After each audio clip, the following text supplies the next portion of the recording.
ನರೇಗಾ ಯೋಜನೆಗೆ ಕೊಡ್ಲಿ ಪೆಟ್ಟು ಹಾಕಿದಂಥ ಮೋದಿ ಸರ್ಕಾರ ಇದು ನಿಜವಾಗಲೂ ಎಲ್ಲ ಬಡವರ ಮೇಲೆ ಒಂದು ದೊಡ್ಡ ಆಘಾತವನ್ನು ಉಂಟು ಮಾಡಿದೆ. ಎರಡನೇದಾಗಿ ಇದು ಒಂದು ರೈಟ್ ಟು ವರ್ಕ್ ಸಿಕ್ಕಿದ್ದನ್ನು ಇವತ್ತು ಅವರು ಕಸ್ಕೊಂಡು ಬಿಟ್ಟಿದ್ದಾರೆ.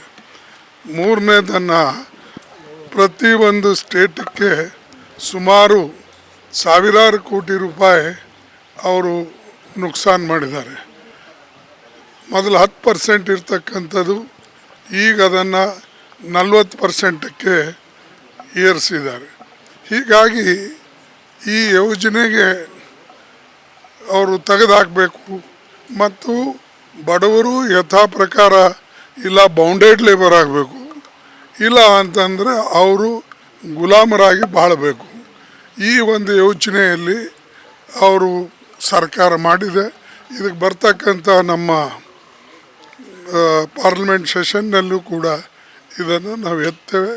ಇದರ ಹೋರಾಟ ಎಲ್ಲ ಕಡೆ ನಡೆದಿದೆ, ಎಲ್ಲ ಜಿಲ್ಲೆಗಳಲ್ಲಿ ನಡೆದಿದೆ. ಇಲ್ಲೂ ಕರ್ನಾಟಕ ಸ್ಟೇಟ್ದಲ್ಲೂ ಕೂಡ ಅವ್ರು ಮಾಡ್ತಾಯಿದ್ದಾರೆ. ಇದಕ್ಕೆ ಹೋರಾಟ ಮಾಡ್ತಕ್ಕಂಥದ್ದು ಇದು ಸತತವಾದಂಥ ಇದು ಒಂದು ಕಾರ್ಯಕ್ರಮ.